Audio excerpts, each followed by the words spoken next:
Professional Bachelor of International Trade is a joint training program between Ho Chi Minh City Open University and Rouen Normandy University, France. Students joining in this program will study for 3 years in Vietnam to get an international standard diploma granted by the Rouen Normandy University. Third-year students at universities in Vietnam can also transfer 1 year to receive a degree from the University of Rouen or dual degree. The professional bachelor program has been highly appreciated in France as well as in Europe for its goal of employment and good integration in the current competitive and globalized economy. In the program, 40% of the teaching volume comes from practical managers and international lecturers. 70% of the subjects experience business or community projects. The program also supports many scholarships for students with outstanding achievements.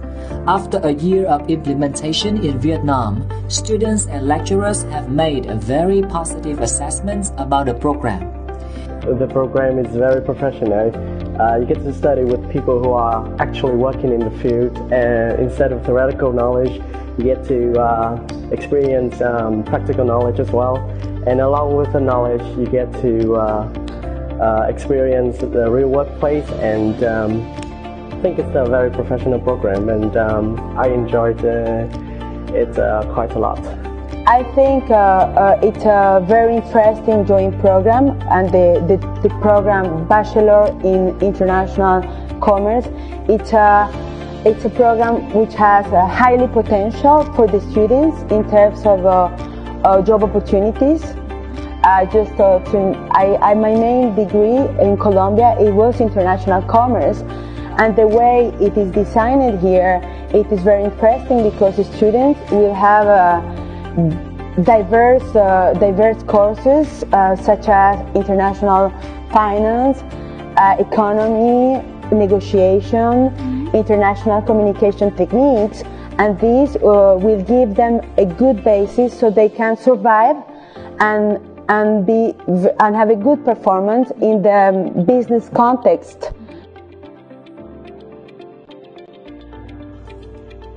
In France, Rouen Normandy University is the leading public university with the quality of teaching in accordance with European standards and is ranked second for business teaching.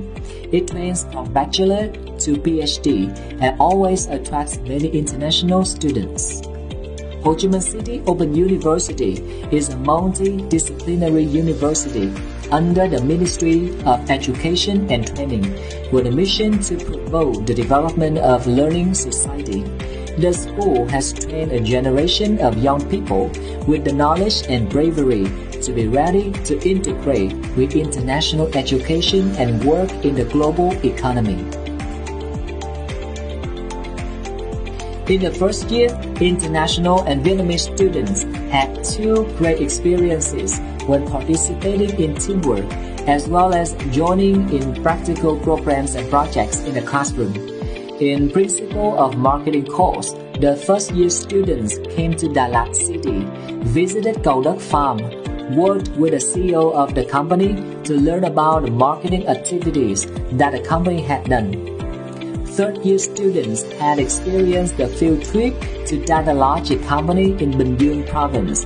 In addition to visiting the workplace, students were instructed the production process. The International Connection course aims to experience multinational culture and consider the influence of multinational culture on business and commercial activities of businesses. Some other subjects such as business communication, digital culture, international business, etc., were also carried out in the form of practical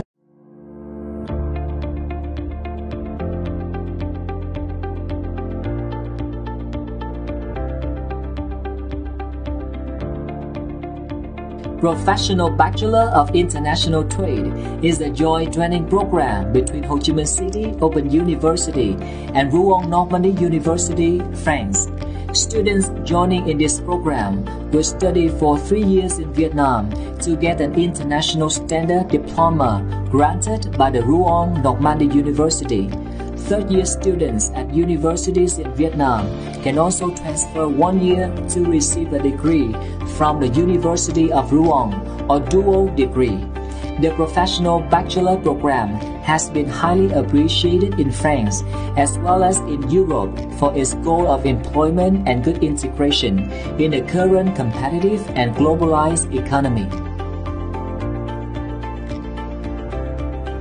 In the program, 40% of the teaching volume comes from practical managers and international lecturers. 70% of the subjects experience business or community projects. The program also supports many scholarships for students with outstanding achievements. After a year of implementation in Vietnam, students and lecturers have made a very positive assessment about the program. The program is very professional. You get to study with people who are actually working in the field, and instead of theoretical knowledge, you get to experience practical knowledge as well. And along with the knowledge, you get to experience the real workplace, and I think it's a very professional program, and I enjoyed it quite a lot. I think it's a very interesting joint program, and the program Bachelor in International Commerce, it's a program which has a highly potential for the students in terms of job opportunities. Mến chào quý vị phụ huynh cùng với tất cả các bạn học sinh, sinh viên đang đến với chương trình tư vấn tuyển sinh của Trường Đại học Mở Thành phố Hồ Chí Minh.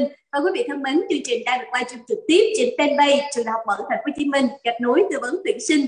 Và hôm nay chúng tôi sẽ livestream vào khung giờ quen thuộc 17 giờ đến 18 giờ ngày 16 tháng 5 năm 2022. Và hy vọng là trong lúc livestream thì quý vị có những thắc mắc hãy gửi về cho chương trình. Và ngày hôm nay thì chúng ta sẽ cùng nhau tìm hiểu về cử nhân nghề nghiệp thương mại quốc tế Professional Bachelor of International Trade. Và các bạn thân mến, có thể nói rằng là như chúng ta đã biết thì trường đại học Ruong Normandy Pháp là một trong các trường đại học tốt lập hàng đầu tại Pháp với chất lượng giảng dạy theo tiêu chuẩn chung châu Âu, và đặc biệt là trường đứng top 2 về giảng dạy lĩnh vực kinh doanh tại Pháp. Và chương trình cử nhân nghề nghiệp thương mại quốc tế liên kết giữa Đại học Ruong và Trường Đại học Mở Thành phố Hồ Chí Minh với các đặc điểm nổi bật và cũng có nhiều cơ hội đi học tiết kiệm, những bằng cấp quốc tế cùng với chương trình vô cùng giá trị. Và những điều đó thì ngày hôm nay chúng ta sẽ cùng nhau tìm hiểu thông qua chương trình cùng với những khách mời vô cùng đặc biệt mà chúng tôi đã mời tham gia đồng hành với tất cả quý vị trong chương trình ngày hôm nay. Đầu tiên xin được giới thiệu thạc sĩ Võ Hồ Hoàng Phúc, giám đốc chương trình Ruong. Dạ em xin chào thầy ạ. Xin chào MC và xin chào các bạn sinh viên, các bạn học sinh cũng như phụ huynh thân mến đang theo dõi chương trình trực tuyến về giới thiệu về chương trình liên kết Đại học Ruong Pháp với Đại học Mở Thành phố Hồ Chí Minh. Xin chào các bạn. Dạ vâng ạ. Today a special guest. Welcome Ms. Stefan Lockelban, founder and CEO of AS2 Business Teacher.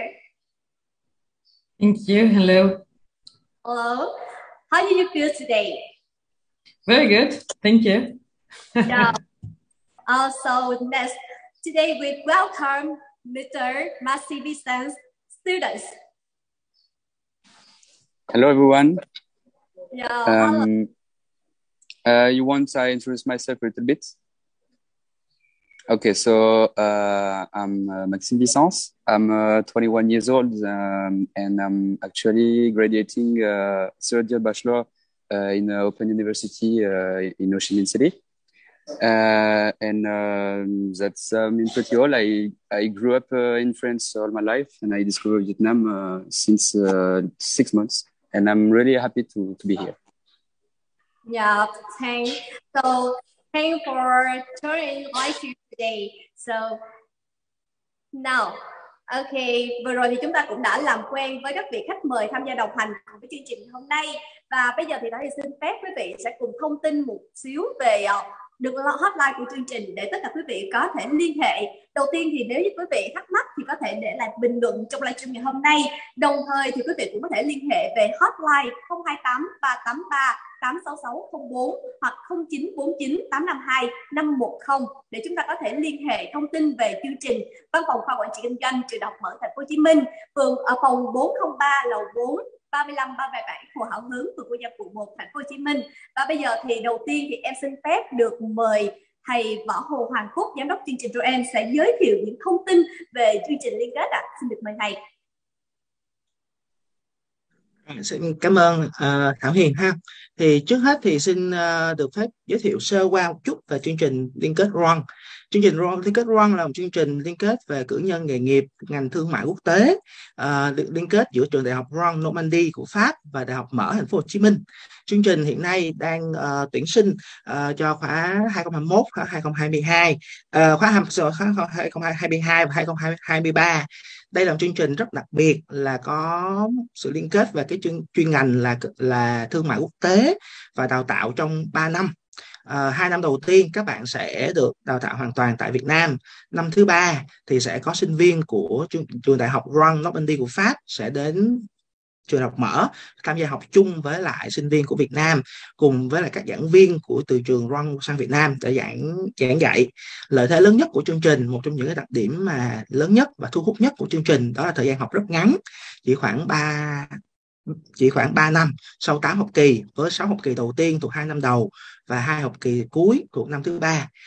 Khi tốt nghiệp các bạn sẽ được cấp bằng cử nhân về thương mại quốc tế do trường Đại học RON của Pháp cấp, và bằng cử nhân này có giá trị được công nhận ở khắp các quốc gia trên châu Âu cũng như các quốc gia trên thế giới, và các bạn sẽ có rất nhiều những cơ hội về nghề nghiệp. Vì hiện nay như các bạn cũng đã biết là ngành thương mại quốc tế là một ngành rất hot, và với việc Việt Nam mình đang mở rộng thị trường sang thị trường khu vực châu Âu thì việc bằng cấp từ một trường đại học hàng đầu của châu Âu cấp là một lợi thế vô cùng lớn đối với các bạn sinh viên.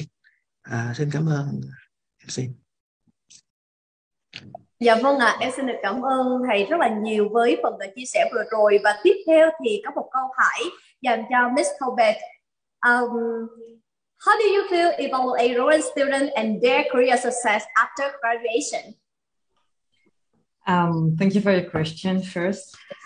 This year it was quite interesting actually, as the student had different type of profile, I would say. And some already had professional experience and wanted to get a diploma in the international business field area. Some wanted to get an international bachelor before continuing in a master or to reinforce their academic knowledge. So some are willing to work internationally straight after the bachelor to consolidate their professional aspect of education. And we can say for most of the students that they basically look for two options: some to work directly after graduating, and some other who are willing to actually continue to work for international master in business. And it looks generally that they have a good option and find good opportunity after their degrees. Some student from last year has been hired with or in big firm actually in Ho Chi Minh City. Thank you for sharing. Và vừa rồi thì Thảo Hiền đã hỏi cô về cô đánh giá như thế nào về sinh viên khi mà tốt nghiệp chương trình RON thì như thế nào, thì em xin phép được mời thầy Phúc sẽ phiên dịch lại phần trả lời của cô ạ. Thầy xin phép xin dịch lại ha.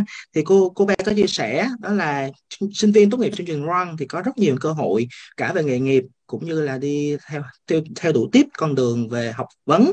Các bạn có thể với con đường tiếp tục học vấn, các bạn có thể tiếp tục nộp lên chương trình thạc sĩ về chuyên ngành thương mại quốc tế ở các trường đại học ở châu Âu, hoặc là các bạn có thể ra làm việc trực tiếp tại các cái công ty liên quan đến lĩnh vực thương mại quốc tế, logistics, xuất nhập khẩu.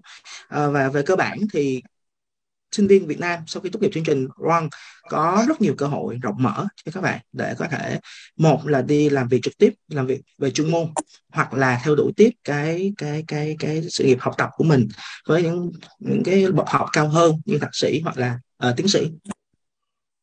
Dạ vâng, em xin được cảm ơn thầy Phúc rất là nhiều. Và trong chương trình ngày hôm nay thì ngoài giảng viên của chương trình ra thì cũng có mời bạn sinh viên tham gia chương trình.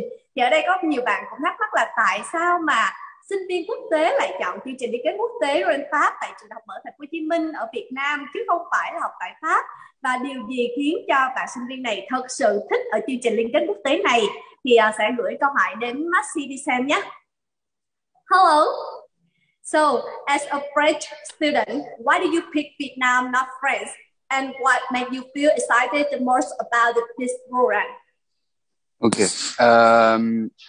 Why Vietnam and not France? Because in my opinion, Vietnam and I think Asia in general is the future of the world in terms of the economic power. So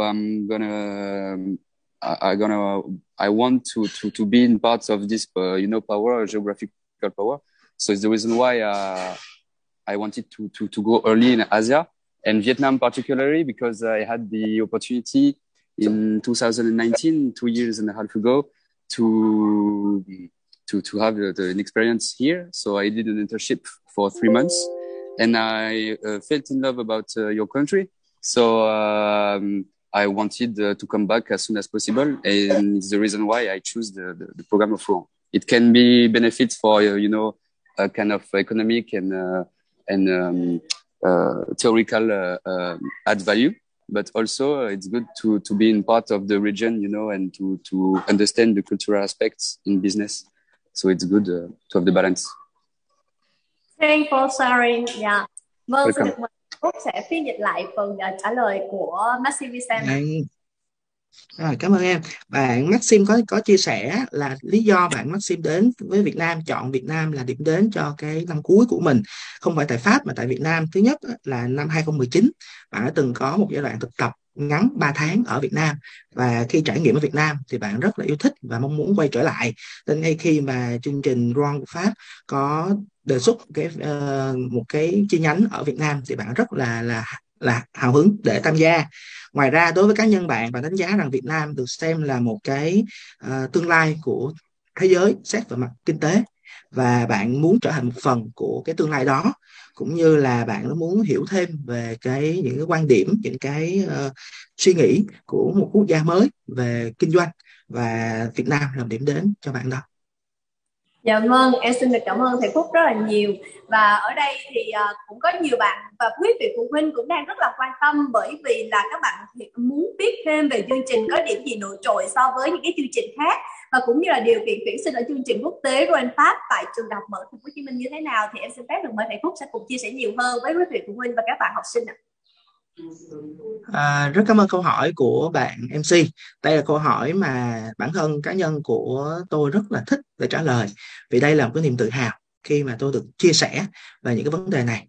Thứ nhất, chương trình Rouen có một lợi thế vô cùng lớn, thật sự chia sẻ với các bạn sinh viên, học sinh ở đây, lợi thế vô cùng lớn đó là thời gian học ngắn, chỉ 3 năm. Nếu so với những chương trình đại trà bình thường là 3 năm rưỡi cho tới 4 năm, thì rõ ràng những bạn sinh viên tham gia vào chương trình này sẽ có một cái thời gian học tập ngắn hơn, nghĩa là các bạn có thể ra thị trường lao động nhanh hơn và nhanh chóng kiếm được cái cơ hội. Thứ hai, cái chuyên ngành thương mại quốc tế là một chuyên ngành đang nổi lên, là một chuyên ngành của tương lai. Bởi vì hiện nay Việt Nam mình đang hội nhập rất sâu và rộng với các nền kinh tế quốc tế, đặc biệt là hiệp định EVFTA vừa mới ký năm 2020, 2021, thì có thể thấy đó là cái thị trường lao động, thị trường kinh doanh cực kỳ lớn mở ra cho Việt Nam. Và các bạn sinh viên tốt nghiệp với chương trình cử nhân thương mại quốc tế do trường của châu Âu cấp, thì đây là lợi thế rất lớn với các bạn.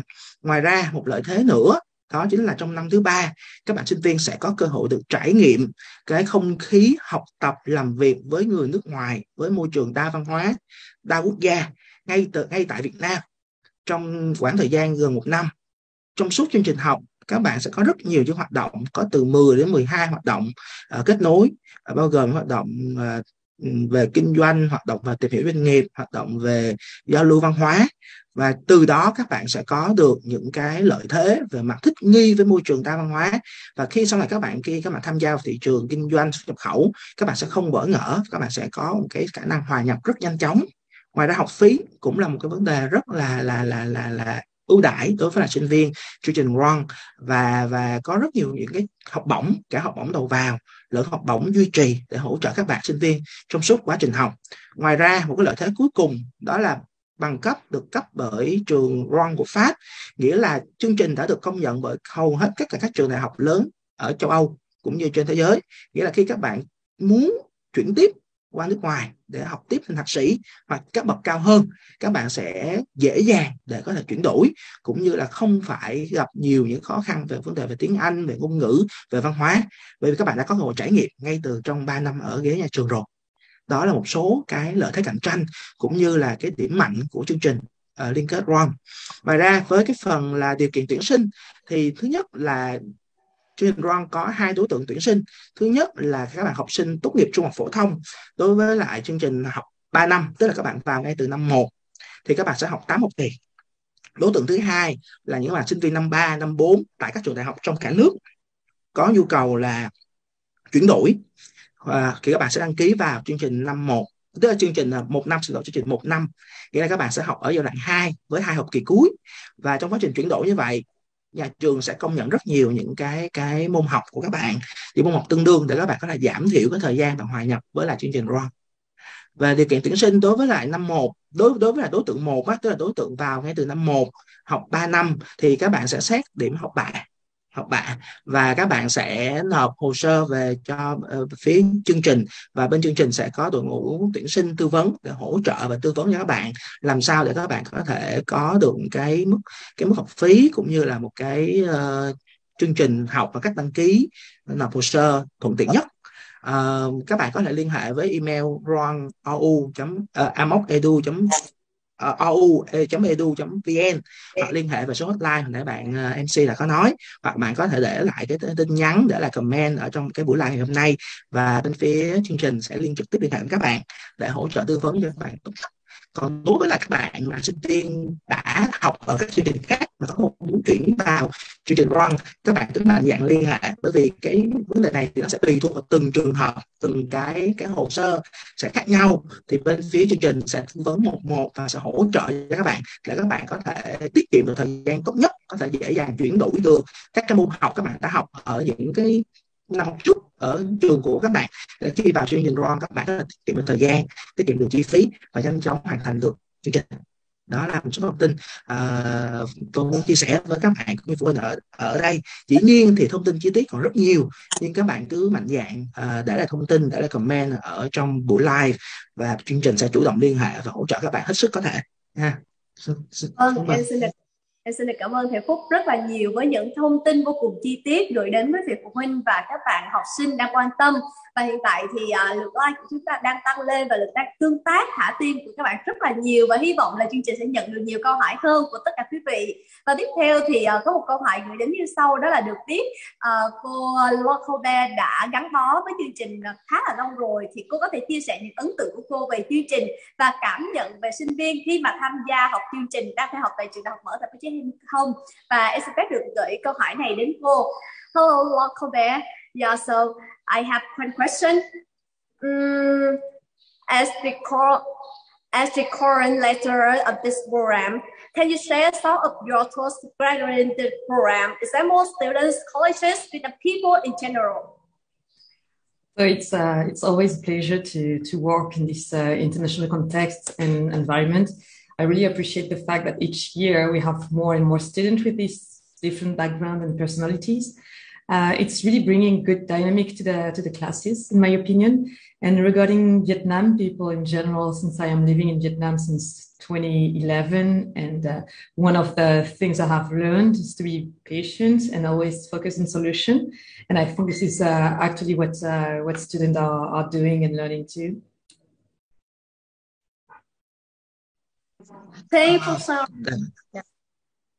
Cô Bé có chia sẻ là cô Bé rất thích cái không khí môi trường đa văn hóa, đa quốc gia ở tại chương trình liên kết Rouen, vì cô có cơ hội gặp được giảng viên ở từ khắp các nơi, các giảng viên, sinh viên đa quốc tịch, đa văn hóa, và nó tạo ra cái sự sôi động và cái sự hấp dẫn về mặt đa văn hóa cho chương trình. Ngoài ra cô Bé có chia sẻ là cô đã sống và làm việc ở Việt Nam từ 2011, và cô cảm thấy rằng người Việt Nam có kiên nhẫn rất cao và luôn luôn tìm hướng đến cái vấn đề, giải quyết các vấn đề, và đây cũng là cái mà giúp cô Bé học hỏi được thêm từ phía bản thân người Việt Nam của chúng ta. Đó là những chia sẻ của cô Bé. Dạ vâng ạ, em xin được cảm ơn thầy rất là nhiều với phần phiên dịch thông tin vừa rồi. Và ở đây thì có nhiều bạn hỏi là vì sao sinh viên nên chọn học chương trình liên kết Run. Và với câu hỏi này thì chắc là hỏi một bạn sinh viên tham gia chương trình thì sẽ một cách cụ thể và lắng nghe được những cái chia sẻ thiết thực hơn. Hello, Mr. Vicente. I have a question for you as a French student. So, how do you think of the program and why do you think students should enjoy this program? Why the student could and need to integrate this program? Because they can work, they can hang out, and they can discover people from another culture. And I think this is the main point for this program. There is not always some good, how I can say it, some good points because we don't have the same culture, so we don't have the same mindset and the same interpretation of the things. But it's like for all your kind of developments in your personality, in your mood, way of thinking, it's good to share like 1 year of studying with people that think not like you.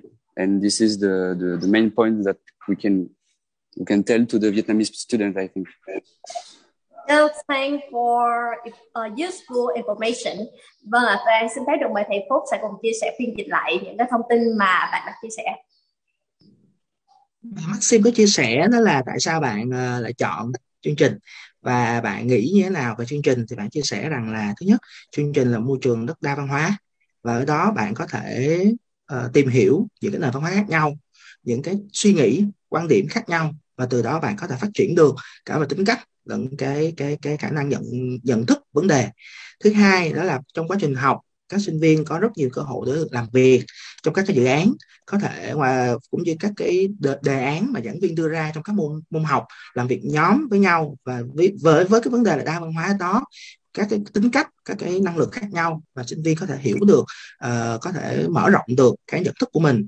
Thứ ngoài việc học thì các bạn sinh viên Pháp, sinh viên ở các quốc gia khác nhau theo học chương trình này, cũng như sinh viên Việt Nam có thể có những hoạt động ngoài lớp học, hoạt động vui chơi, hoạt động kết nối và từ đó có thể hiểu hơn về con người và cái quan trọng nhất là ở đó mọi người được tự do chia sẻ những suy nghĩ và những cái quan điểm của sinh viên với nhau mà không bị đánh giá. Đó là chia sẻ của bạn Maxim. Dạ vâng, em xin được cảm ơn thầy Phúc rất là nhiều. Và thật sự là khi mà đây là lần cách đây 1 năm thì em cũng đã livestream cùng với chương trình rồi, nhưng mà khoảng thời gian lâu rồi thì mình mới có thể quay lại để mà cùng tham gia để có thể giới thiệu về chương trình. Thì thật sự em cũng rất là thắc mắc là không biết là với chương trình của mình thì các giảng viên sẽ là giảng viên Việt Nam hay là sẽ là người nước ngoài hay như thế nào, thầy có thể chia sẻ với lại tất cả mọi người được không ạ? Xin cảm ơn Hiền.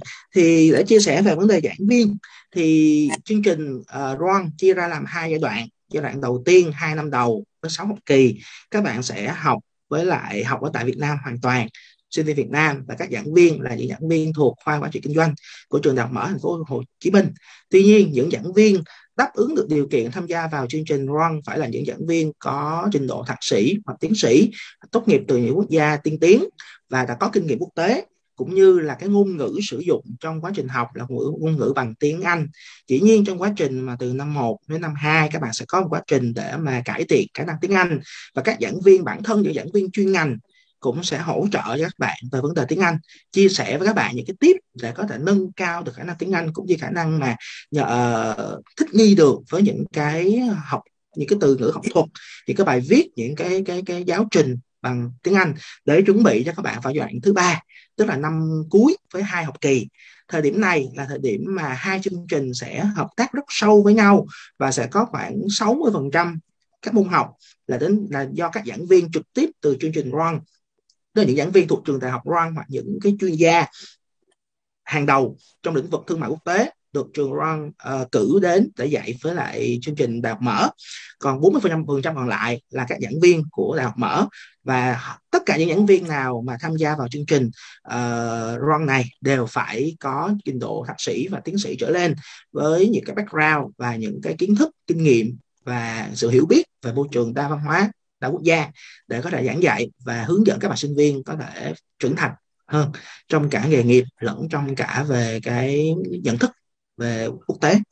Đó là cái đặc điểm của chương trình RON của mình. Dạ vâng ạ. Và ở đây thì mọi người cũng có hỏi thêm là vậy thì chương trình liên kết quốc tế RON Pháp tại trường học ở Thành phố Hồ Chí Minh đã kết nối với thực tế như thế nào? Thầy có thể chia sẻ thêm về điều này không ạ? Về bản thân cái tên gọi chương trình được gọi là chương trình cử nhân nghề nghiệp, nghĩa là chương trình mang tính ứng dụng, và mục tiêu của nó là cung cấp nguồn nhân lực có tính cạnh tranh rất cao trên thị trường lao động, đặc biệt trong cái thời kỳ và hội nhập kinh tế khu vực và trên thế giới. Và trong suốt quá trình học, các bạn sẽ được trang bị những kiến thức và kiến thức về ngành kinh doanh nói riêng, nói chung, và ngành thương mại quốc tế nói riêng. Và để có thể được gọi là cử nhân nghề nghiệp, ngoài các môn học lý thuyết, ngoài các cái giờ học lý thuyết, các bạn sẽ được học những cái giờ học thực hành, nghĩa là các bạn sẽ được trực tiếp bắt tay vào những cái hoạt động dự án, đề án, những cái case, những cái trường hợp mà thực tế ở ngoài thị trường các giảng viên, các thầy cô đưa vào trong lớp học, và các bạn sẽ có cơ hội được mổ xẻ, được làm việc, được đưa ra giải pháp trong quá trình học. Ngoài ra trong suốt quá trình học, các bạn sẽ có 3 môn học gọi là môn kết nối quốc tế. Kết nối quốc tế 1, kết nối quốc tế 2, nghĩa là 2 môn học các bạn sẽ kết nối về vấn đề văn hóa. Các bạn sẽ có những hoạt động giao lưu văn hóa, chia sẻ và thể hiện được đặc trưng văn hóa của mỗi cái quốc gia mà mình tham gia trong cái chương trình đó. Kết nối quốc tế 2, các bạn sẽ tham quan, đi thực địa tại các doanh nghiệp ở các tỉnh và có yếu tố xuất nhập khẩu để các bạn hiểu được doanh nghiệp xuất nhập khẩu đang kinh doanh làm việc tại Việt Nam như thế nào. Ngoài ra trong năm học cuối cùng, các bạn sẽ có môn học được gọi là môn đề án kinh doanh, nghĩa là các bạn sẽ trực tiếp đưa ra giải pháp sau khi các bạn tham quan doanh nghiệp, được doanh nghiệp đưa ra cái vấn đề của họ, và từ vấn đề của họ các bạn sẽ đặt câu hỏi, các bạn sẽ tìm hiểu để các bạn đưa ra những cái giải pháp thực tế. Và rất nhiều những giải pháp sau khi được đưa ra đã được chính những cái đơn vị mà cung cấp cái vấn đề đó họ ứng dụng trực tiếp vào trong doanh nghiệp của họ. Và để kết thúc được cái chương trình này, các bạn sẽ có 3 tháng để thực tập. Các bạn sẽ đi đến cái doanh nghiệp trực tiếp làm công việc liên quan đến thương mại quốc tế, có thể là xuất nhập khẩu, có thể là về vấn đề về thủ tục hành chính, có thể vấn đề về logistics, có thể vấn đề về kho bãi, để các bạn trực tiếp bắt tay vào làm. Và sau khi hoàn thành xong 3 tháng thực tập, các bạn sẽ có bài báo cáo, và chính những người trong doanh nghiệp đấy cũng như là giảng viên và chương trình ban quản lý của chương trình sẽ là người chấm điểm các bạn để đánh giá xem trong suốt 3 tháng đó các bạn đã làm gì và các bạn đã đóng góp được như thế nào. Và cái kết quả được đánh giá song song bởi chính doanh nghiệp và bởi chính phía chương trình, và từ đó các bạn sẽ có được những cái kinh nghiệm quý báu để khi mà các bạn tốt nghiệp xong, các bạn có thể nhanh chóng tìm được việc làm. Đó chính là cái sự liên kết rất chặt chẽ giữa lý thuyết và thực hành, luôn luôn có lý thuyết đi kèm với thực hành và không bao giờ là lý thuyết suông nữa. Dạ vâng ạ, em xin được cảm ơn thầy Phúc rất là nhiều với những thông tin vô cùng thiết thực và gửi đến cho tất cả quý vị phụ huynh cũng như là các bạn sinh viên, các bạn học sinh đang theo học chương trình và sắp dự định đăng ký tham gia chương trình. Và một câu hỏi nữa đó là các bạn hỏi là vì sao sinh viên nên chọn học ngành thương mại quốc tế với chương trình RON nói chung và chương trình RON tại trường học mở Thành phố Hồ Chí Minh Việt Nam nói riêng. Và với câu hỏi này thì em xin phép được gửi đến cô Colbert. Vâng ạ. Hello, why do you think students should study international commerce degree at OU RON program? Example, coursework, international cooperation between French and Vietnam featuring Vietnam students, professional and academic connection. So I think it's very important, especially today, as everything is global. So it's important, especially in trade and business, to be ready and prepared to navigate in this context. The best thing that you can get from this program, in my opinion, is the fact that you will have a practical aspect and the academic aspect. So it won't be only based on the theory. You also will have a lot of practical experience coming from the teacher, the lecturer, who are not necessarily only academic, but also professional in the courses or the lecture that they are giving. So I think that all of this make this program very interesting in terms of vocational training.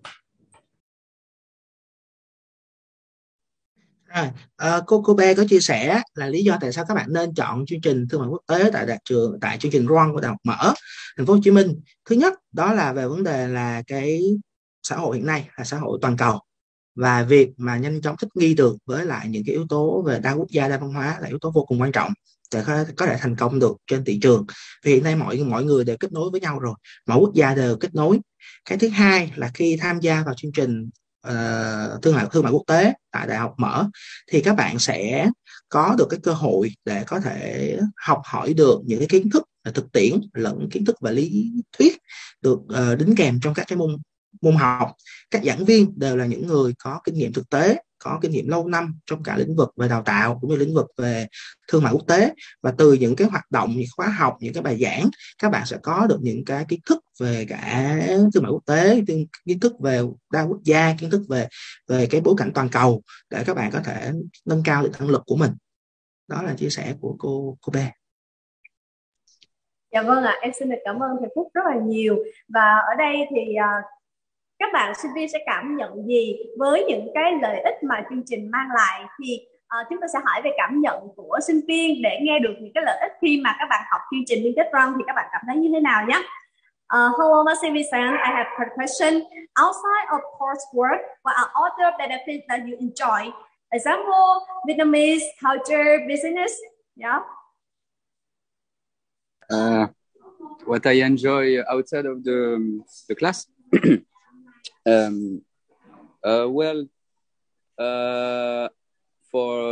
To be honest, I really enjoy the nightlife in Saigon. It's such a great place to enjoy. And to be more professional, I had the opportunity during TED holidays to did a road trip. So we used to rent some motorbike, and we moved from Saigon to Mui Ne, Nha Trang, Quy Nhơn, Pleiku, Buon Ma Thuột, and Bảo Lộc. So we used to discover the half of Vietnam outside of the courses. So it's great. Wow, that's awesome. So do you like Vietnamese girl? Vietnamese girl, yes. Yes. Vietnamese girl, yes. Very good. No problem. Yeah, thanks. Okay. Dạ em xin tới được mời thầy Phúc sẽ thông tin lại phần chia sẻ của bạn ạ.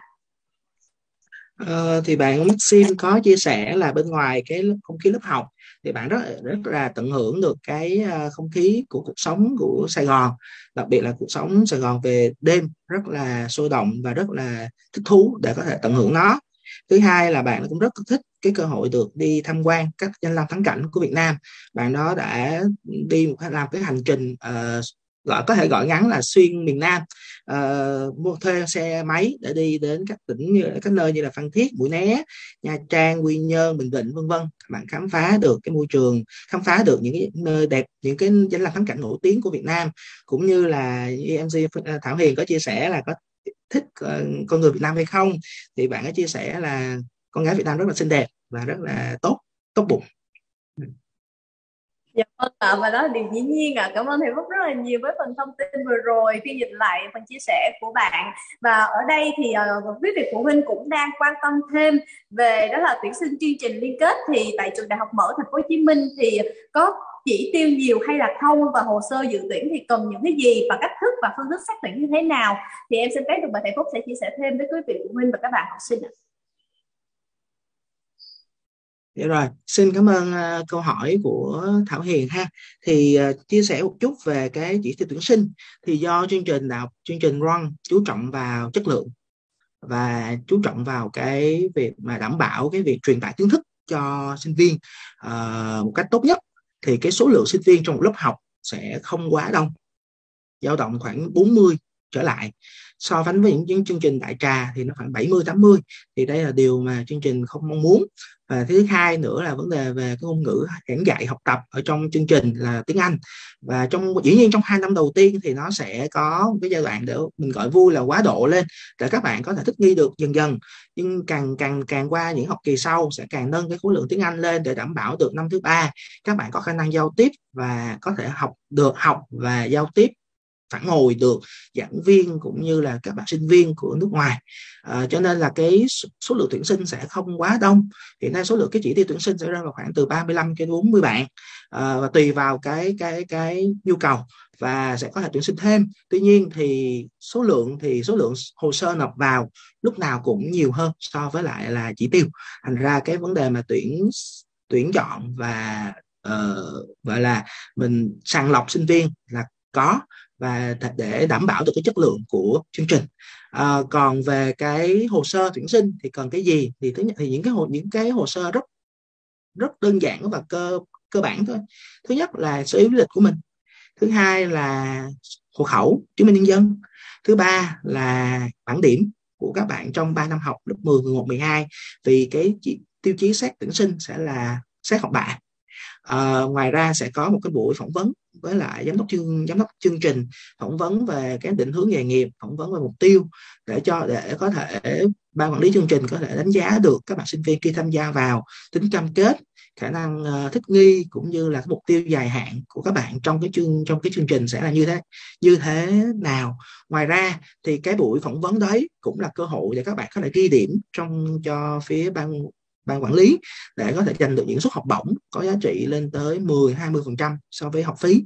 Vì đây là những cái thời điểm các bạn sẽ thể hiện được những đóng góp của các bạn, những cái hoạt động ngoại khóa của các bạn đã thực hiện trong suốt 3 năm học cấp 3, cũng như là cái khả năng thích nghi, khả năng cộng đồng, khả năng lãnh đạo của các bạn như thế nào. Bởi vì chương trình cử nhân thương mại quốc tế liên kết RON không chỉ tập trung vào đào tạo về chuyên môn mà còn đào tạo về kỹ năng, kiến thức và thái độ của sinh viên, về đào tạo một cái người cử nhân tốt nghiệp ra với khả năng hoàn thiện về cả kiến thức cũng như cái thái độ của mình. Thành ra những cái năng lực bên ngoài, năng lực có thể gọi là phụ đi, như là năng lực về lãnh đạo nè, năng lực về giao tiếp nè, năng lực về giải quyết vấn đề, đều là những cái mà chương trình đánh giá rất cao các bạn sinh viên. Thì đó, ngoài ra thì với những cái thông tin chi tiết hơn thì có lẽ là bên phía bộ phận tuyển sinh của chương trình sẽ giải đáp cho các bạn rất sâu sắc hơn và chi tiết hơn. Thì nếu các bạn có những câu hỏi sâu hơn, câu hỏi thắc mắc gọi là chi tiết hơn, có thể liên hệ với lại hotline của chương trình để là comment ở đây, hoặc là có thể là đến trực tiếp văn phòng của khoa của phòng 403 của trường đại học cơ sở Hồ Hảo Hớn của trường Đại học Mở thành phố Hồ Chí Minh để có thể liên hệ các cái thầy cô văn phòng để được giải đáp kỹ hơn. Và thầy có thể chia sẻ thế này, các bạn hãy tin tưởng rằng là một khi các bạn đã liên hệ, chắc chắn bên phía ban quản lý, bên phía ban tuyển sinh sẽ nhanh chóng liên hệ với các bạn và giải đáp từng cái câu hỏi của các bạn. Vì mục tiêu của chương trình là đem đến cơ hội học tập và thương mại quốc tế, chuẩn quốc tế cho các bạn sinh viên. Dạ vâng. Dạ.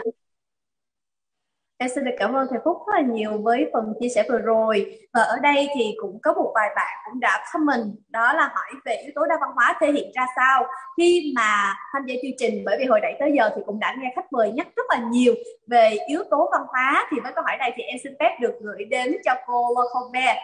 Dạ vâng. How do you evaluate the multicultural aspect of this program? So I would.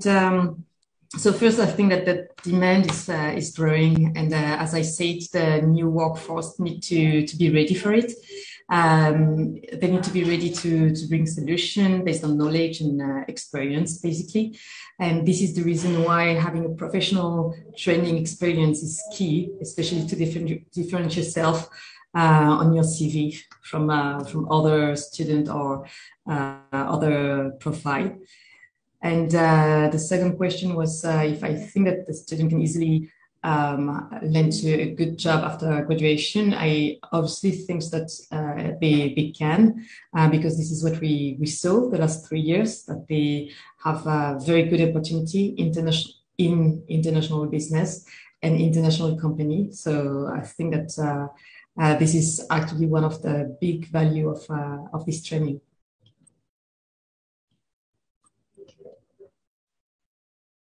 Ok. Cô bé có chia sẻ đó là cái điều mà yếu tố đa văn hóa được thể hiện rất sâu rộng trong chương trình. Ngoài việc là kiến thức, ngoài ra còn các hoạt động giao lưu, hoạt động thực tế, cũng như là những cái bài giảng của những giảng viên có kinh nghiệm thực tế, và có thể đem đến cho các bạn sinh viên những cái kiến thức và kinh nghiệm, những cái kiến thức và kinh nghiệm về môi trường kinh doanh ở đa quốc gia. Ngoài ra thì cô có chia sẻ đó là các bạn sinh viên khi tham gia chương trình này có cơ hội để tìm kiếm được những công việc làm rất tốt sau khi tốt nghiệp, vì các bạn đã có được cái cơ hội tiếp xúc với lại những cái công ty nước ngoài, những cái môi trường làm việc và học tập nước ngoài. Thành ra khi các bạn tham gia vào cái thị trường lao động về thương mại quốc tế, nghĩa là những yếu tố về nước ngoài, yếu tố về đa văn hóa, các bạn có thích nghi được rất là nhanh. Ngoài ra thì để bổ sung thêm cho câu trả lời của cô bé, thì thầy cũng chia sẻ thêm một xíu, đó là cái thống kê vừa rồi khi mà bên chương trình thống kê các bạn sinh viên đã tốt nghiệp á, thì hiện nay con số đáng mừng là tất cả các bạn sinh viên đã tốt nghiệp chương trình ROAN đều đã tìm được việc làm.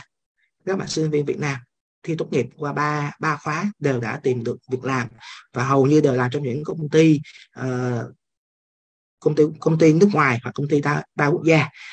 Các công việc đều liên quan đến các vấn đề như là marketing, thương mại, kinh doanh. Sẽ có một số bạn sẽ thắc mắc là vì sao lại làm được những công việc về marketing hay là kinh doanh, thì thầy cũng chia sẻ thêm một chút về chương trình đào tạo.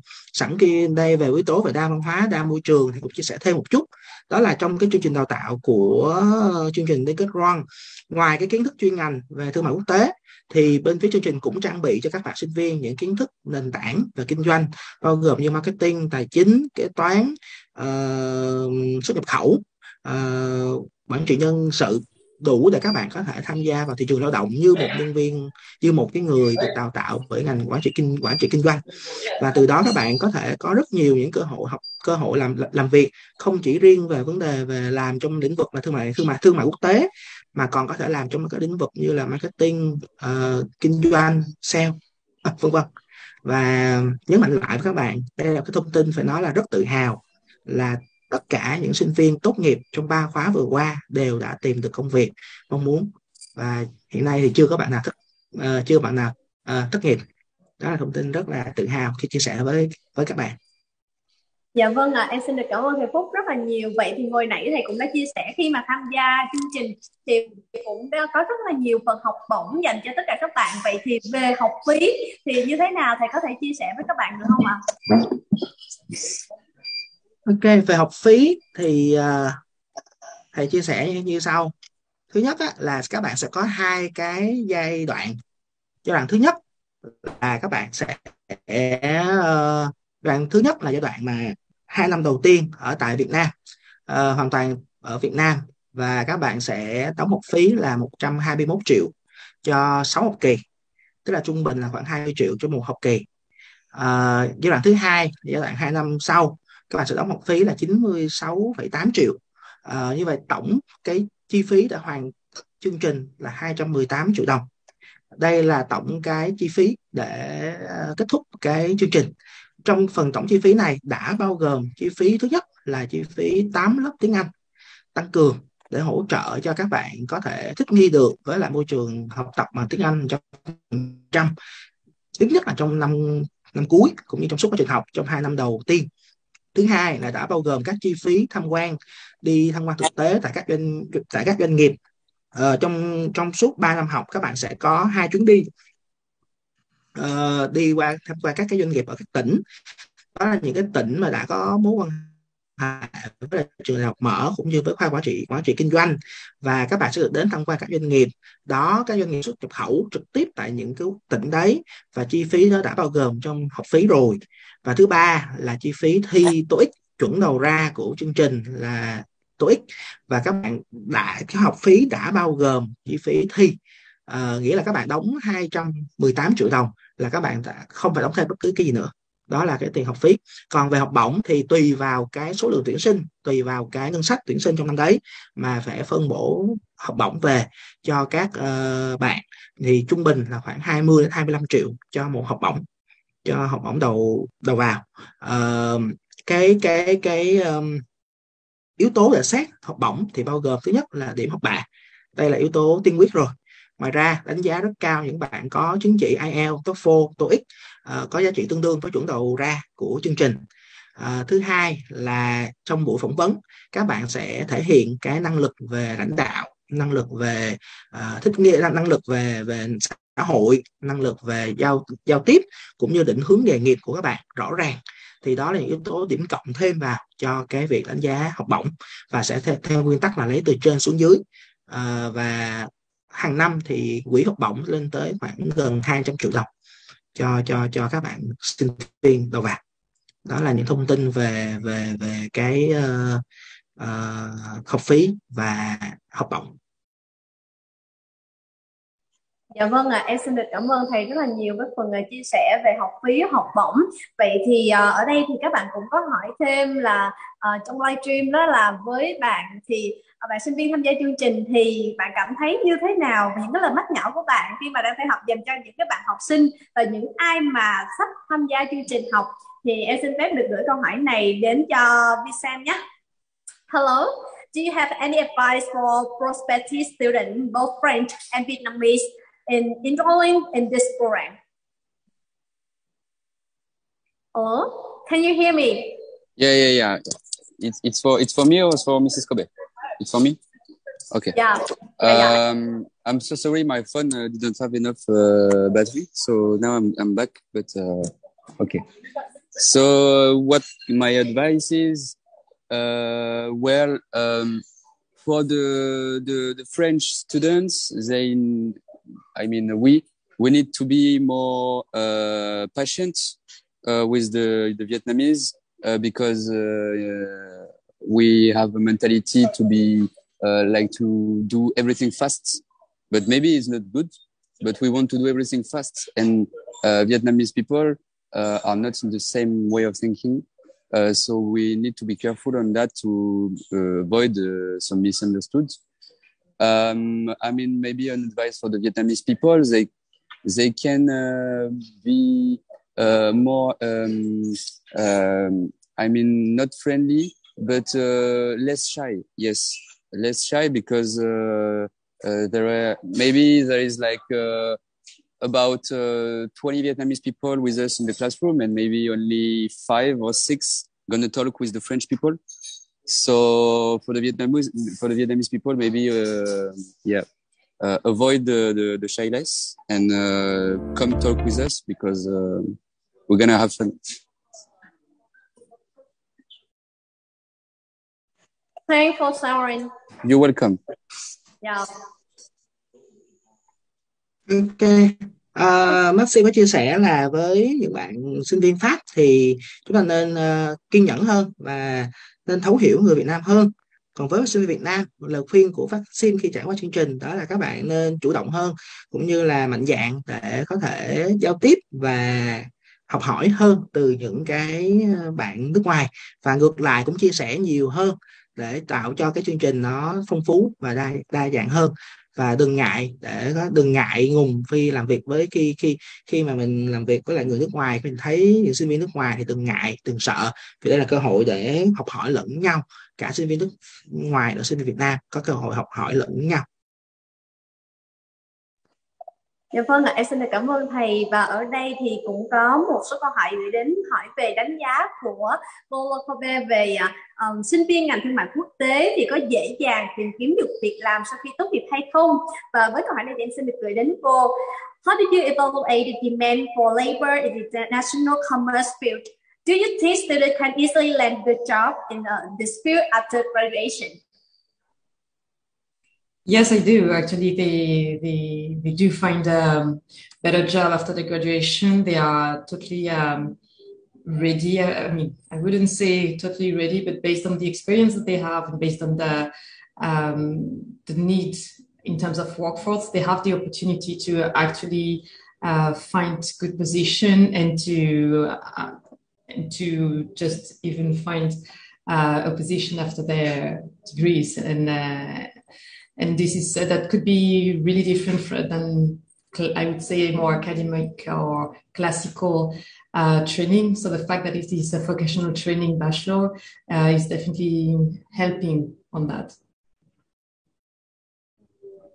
Can I add something? Yeah, sure. Please add. Okay. Just for the opportunity in the future, just maybe would like to say that its main focus on the Vietnamese people. I mean, the biggest opportunities are going to be for the Vietnamese people after graduated with this bachelor, because here, I mean, when I talk to some people in business, they told me that. So here, basically, the big companies, they are looking for people who are speaking native Vietnamese. So if the people are speaking native Vietnamese and also they are speaking native English or native English, they're going to be employed. But if you only speak English, there is no really kind of opportunity, maybe except if you're not lucky, but you need to speak Vietnamese. Only Vietnamese is the best way to be here in the future.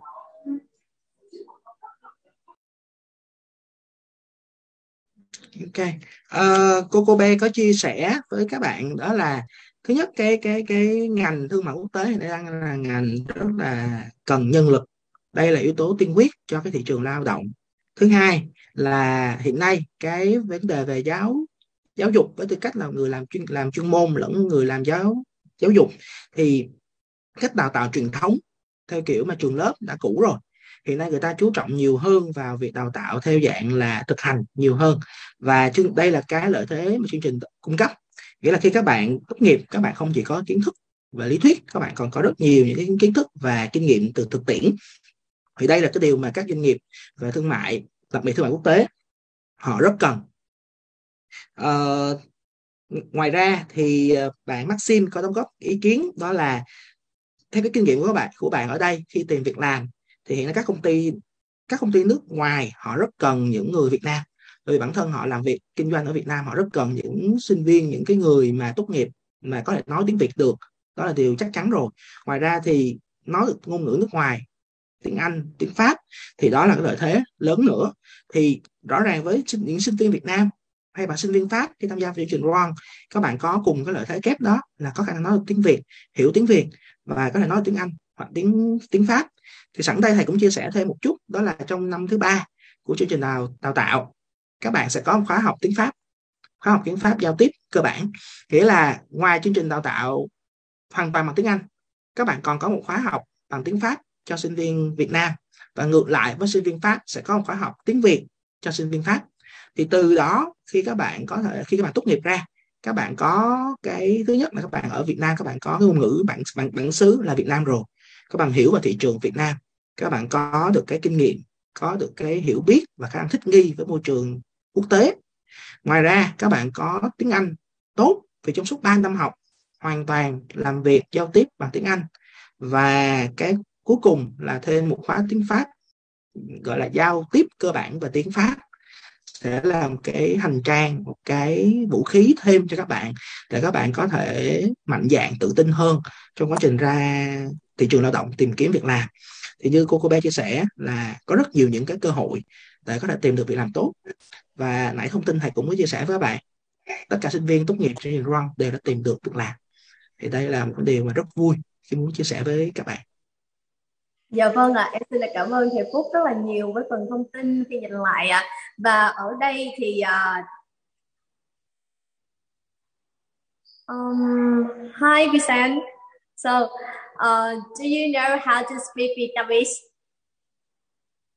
A little bit. I try to learn, but a little bit. I know, but you that quoi is good to negotiate. I know the numbers. I know the numbers. I know to M, T, Co. Come on. I know like the basic things, but I want to improve. Yeah, wonderful. So, the academic year of 2021-2022 is about to end. Can you share with us your future plan? Are you going to stay in Vietnam or come back to France? Of course.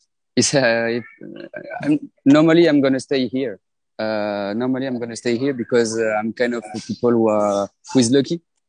Because I don't speak Vietnamese, but maybe I have the opportunity to get a job after my internship.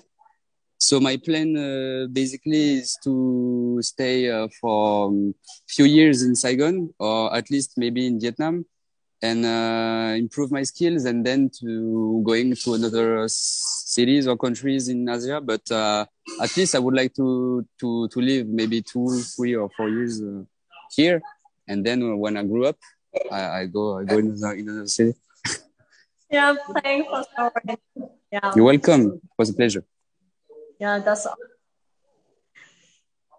Ok, Maxim có chia sẻ là sau khi kết thúc chương trình ở đây, Maxim sẽ ở lại Việt Nam trong một vài năm.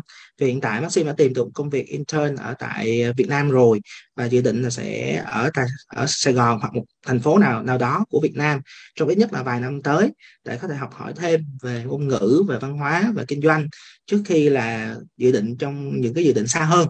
Và bạn ấy rất là vui, bạn ấy rất là thích khi được ở Việt Nam, cũng như nãy MC Thảo Hiền có hỏi một câu hỏi có nói tiếng Việt hay không, thì bác sĩ có chia sẻ là có nói những từ đơn giản, có thể hiểu được những cái từ đơn giản và có thể giao tiếp cơ bản được, và dự định là bạn sẽ cải thiện tiếng Việt trong thời gian tới. Dạ vâng ạ. Và ở đây thì một vài bạn hỏi rằng là về bằng cấp của chương trình, và nhân đây thì chắc là vì thời lượng cho nên là em cũng xin phép được mời thầy Phúc sẽ chia sẻ những thông tin chính của chương trình ngày hôm nay để quý vị phụ huynh và các bạn sinh viên, các bạn học sinh có thể nắm rõ hơn ạ. Dạ, thầy ơi, thầy mở mic lên ạ. Dạ. Em có thể đặt lại câu hỏi giùm thầy được không? Thầy nghe dạ vâng. Dạ, hiện tại thì các bạn cũng quan tâm là khi mà các bạn học thì bằng cấp của các bạn nhận được á, thì về như thế nào, chất lượng đào tạo ra sao, và cũng như là hiện tại thì thời lượng của chương trình có hạn, nên thầy có muốn nhắn nhủ với các thầy phụ huynh và cũng như là các bạn học sinh không ạ? Cảm ơn MC. Thì về cơ bản thì bằng cử nhân thương mại quốc tế sẽ được do chính trường đại học Rouen Normandy của Pháp cấp, nghĩa là cái bằng này là bằng của nước ngoài. Bằng cũng như chương trình đã được Bộ Giáo dục Việt Nam kiểm định và công nhận. Nghĩa là gì? Thứ nhất, các bạn có thể sử dụng bằng cử nhân này để nộp đơn xin việc ở bất kỳ cơ quan tổ chức nào tại Việt Nam. Nếu các bạn có dự định học cao hơn, bằng cấp cũng đã được công nhận, các bạn sẽ không phải đi công nhận thêm nữa. Thì thông thường các bằng cấp cho các trường nước ngoài cấp thường sẽ phải thông qua cái quá trình kiểm định. Thì chương trình đã được kiểm định tại Việt Nam, nghĩa là cái bằng cái giá trị tương đương với những bằng cấp chính quyền. Cái thứ hai, do trường đại học Rouen của Pháp cấp, nghĩa rằng là cái bằng của các bạn được công nhận ở các trường của Pháp và ở châu Âu. Bảng điểm của các bạn cũng do chính trường đại học Rouen cấp cho các bạn. Nghĩa là lúc này các bạn sẽ có thể nộp được cái bằng của bạn, bảng điểm của các bạn ở các cơ quan, công ty ở Việt Nam, ở châu Âu. Nếu các bạn có nhu cầu học cao hơn, các bạn có thể nộp vào chương trình thạc sĩ hoặc các bậc khác sau đại học ở tại các trường đại học của Việt Nam hay các trường của châu Âu. Cũng như là nếu các bạn nộp vào các hệ thống giáo dục của Mỹ, Úc, Canada, nhà trường sẽ hỗ trợ để có thể chuyển điểm, có thể được công nhận được ở bên các trường bên đấy. Thì thông thường mỗi trường sẽ có những quy định riêng. Thì từng trường thì khi các bạn tốt nghiệp xong thì các bạn có nhu cầu, bên nhà trường sẽ hỗ trợ tư vấn và hỗ trợ các bạn để có thể được chuyển tiếp qua các giai đoạn sau. Về cái nhắn nhủ gì cho các bạn sinh viên, các bạn học sinh cũng như phụ huynh ở đây, thì với tư cách là một người làm giáo dục, một giảng viên cũng như người làm doanh nghiệp và người đã gắn bó với chương trình Rouen được gần 3 năm ngay từ thời gian đầu, thì thầy cũng chia sẻ thế này. Khi nói về chương trình Rouen, thầy có thể tự hào phải nói về chất lượng của nó, về cái tính thực tế, về cái khả năng mà giúp các bạn sinh viên phát triển cả về kiến thức, cả về kỹ năng, năng lực cá nhân cũng như về thái độ. Chắc chắn trong quá trình duy trì hoạt động sẽ có những cái hiểu lầm hay có những cái mà bất cập xảy ra, chuyện không ai tránh khỏi được. Tuy nhiên tất cả mọi người, mọi chuyên viên, mọi giảng viên trong chương trình đều cố gắng hết sức để có thể giúp đỡ các bạn. Ngay từ những thời điểm ban đầu khi các bạn vào đến khi các bạn tốt nghiệp ra, các thầy cô đều cố gắng hỗ trợ hết sức có thể. Thì các bạn từ đó các bạn sẽ thấy rằng là hãy mạnh dạn đăng ký. Chắc chắn các bạn khi các bạn đang đang chuẩn bị bước vào giai đoạn thi trung học phổ thông, cũng như là các bạn đang bước vào một cái giai đoạn là lựa chọn một cái ngã rẽ mới của cuộc đời mình, đúng chưa? Các bạn chọn cái trường đại học, một cái chương trình để theo học, thì các bạn sẽ có rất nhiều những sự lựa chọn. Hiện nay môi trường cạnh tranh rất là nhiều. Tuy nhiên hãy cứ mạnh dạn, hãy cứ tin tưởng rằng khi các bạn liên hệ với chương trình, các thầy cô, bản thân cá nhân thầy sẽ hỗ trợ các bạn với tinh thần là giúp đỡ hết mức có thể, tư vấn hết mức có thể và cung cấp cho các bạn những cái thông tin và những cái hướng dẫn đúng nhất có thể, phù hợp nhất có thể. Không có cố gắng là dụ các bạn vào đâu, mà phải là cái chương trình phù hợp nhất để cho mục tiêu của chương trình là đào tạo nhân lực chất lượng cao, ngành thương mại quốc tế. Thì nhà trường, bản thân các thầy cô cũng đều luôn xuyên suốt cái quan điểm đó. Những bạn sinh viên tốt nghiệp chương trình ra phải là những nhân sự chất lượng cao. Và đó là cái lời nhắn nhủ mà thầy muốn gửi các bạn học sinh cũng như các quý vị phụ huynh, đó là hãy dạn liên hệ với lại chương trình. Chúng ta có nhiều sự lựa chọn chắc chắn rồi, nhưng chúng tôi tin rằng là với sự tư vấn của chúng tôi, với cái nỗ lực của chúng tôi có thể thuyết phục được các bạn trở thành một cái sinh viên của chương trình RON, và kỳ vọng rằng 3 năm tới các bạn sẽ trở thành những cái nhân sự xuất sắc trong lĩnh vực là thương mại quốc tế và có thể là niềm tự hào của chương trình. Xin cảm ơn tất cả. Dạ vâng ạ, em xin được cảm ơn thầy Phúc. Và như thầy Phúc cũng đã nói thì chúng ta có rất là nhiều sự lựa chọn, nhưng mà sự lựa chọn nào tốt nhất dành cho các bạn thì hy vọng là các bạn sẽ cân nhắc thật là kỹ, bởi vì đây là một chương trình mà chúng ta có thể nhận được bằng cấp quốc tế, được học ở môi trường mà rất là năng động, được tiếp xúc với lại đa văn hóa như thế, và bên cạnh đó thì giảng viên rất là chất lượng, giàu tâm huyết và đã mang lại chất lượng đến tới là tất cả các bạn sinh viên khi mà học ở chương trình này. Và ngày hôm nay thì rất cảm ơn những câu hỏi đã gửi về từ quý vị phụ huynh cũng như là các bạn học sinh đã quan tâm theo dõi chương trình và tương tác rất là nhiệt tình trong suốt quá trình live ngày hôm nay. Và hy vọng là sẽ hẹn gặp lại tất cả quý vị vào số live gần nhất của chương trình. Và đừng quên nhấn like fanpage Trường Đại học Mở Thành phố Hồ Chí Minh _ tư vấn tuyển sinh để chúng ta có thể tiếp tục cập nhật những chương trình của Trường Đại học Mở Thành phố Hồ Chí Minh ở các số phát sóng tiếp theo. Và một lần nữa thì xin được cảm ơn thầy Phúc cũng như quý vị khách mời ngày hôm nay đã đồng hành, tham gia chia sẻ những thông tin thật sự hữu ích đến cho quý vị phụ huynh và các bạn học sinh, sinh viên của Trường Đại học Mở Thành phố Hồ Chí Minh và tất cả các bạn tân sinh viên của chương trình sắp tới nói chung. Và thank you, thanks for joining us today. So have a nice day. Goodbye. See you later. Bye. Bye bye.